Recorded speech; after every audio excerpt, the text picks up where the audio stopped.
Let's sharpen 5 knives, 1 pair of scissors. Now I've got a beautiful block of Henkel's knives here.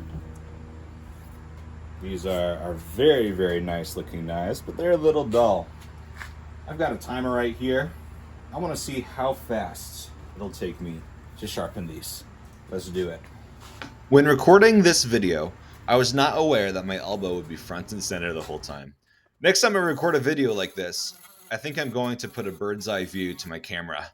I think that'll be much more of an enjoyable experience, and you guys get to see the whole sharpening process from above, which will be nice. For now, enjoy my elbow. As I said, I have 5 just absolutely gorgeous Henkel knives here, as well as 1 pair of Henkel scissors. Now, if you were looking for a value brand at a cheaper price, these are the way to go.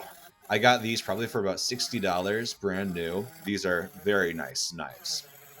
Now, you saw that I started out with the serrated blades.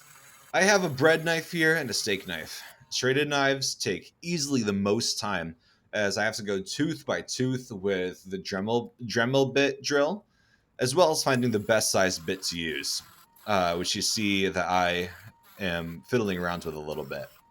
So I like to go with the serrated blades first, just get those knocked out of the way. And even though they take a while, they really are quite easy. All I'm doing here is trying to raise a burr on the other edge, as well as take the tooth and give it a point. Sharp teeth are really what matter with serrated blades. I go on to the flat edge knives next, and all I do is take a coarse grit belt first, then I go to a fine grit belt, and then I finish with a leather strap to each edge. With the 2 sanding belts, my goal is to raise a burr on each edge, which shows a good grind on the blade. I can also see the lights reflect off the edge as I raise the burr, which really is a good, nice trick. I should probably get like a reading lamp to put on top of the belt sander. That would really help me with seeing the burr as I'm raising it. Here I use a technique called edge trailing, which means that the belt is traveling away from the edge of the knife.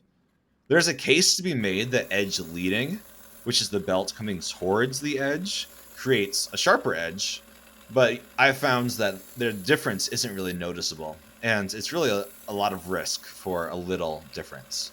If the knife jumps while I'm sharpening edge trailing, it flies away from me.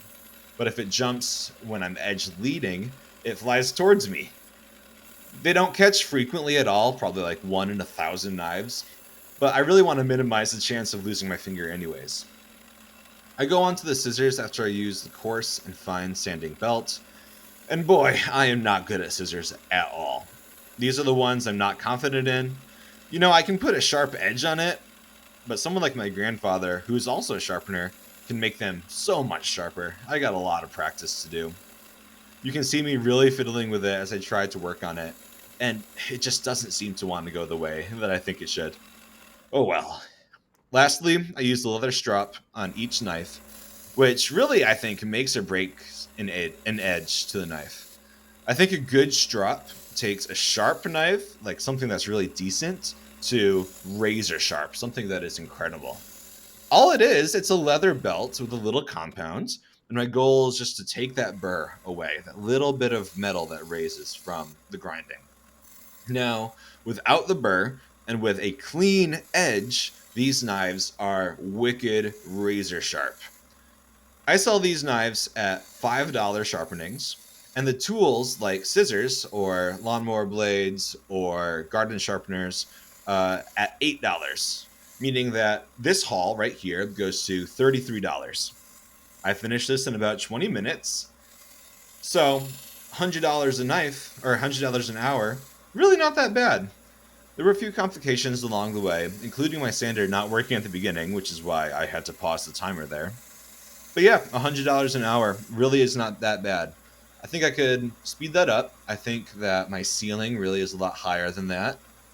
But $100 for an hour of work, proportionally, really is not that bad. What do you guys think? Can I get to $100 an hour sharpening? Could I get to 120?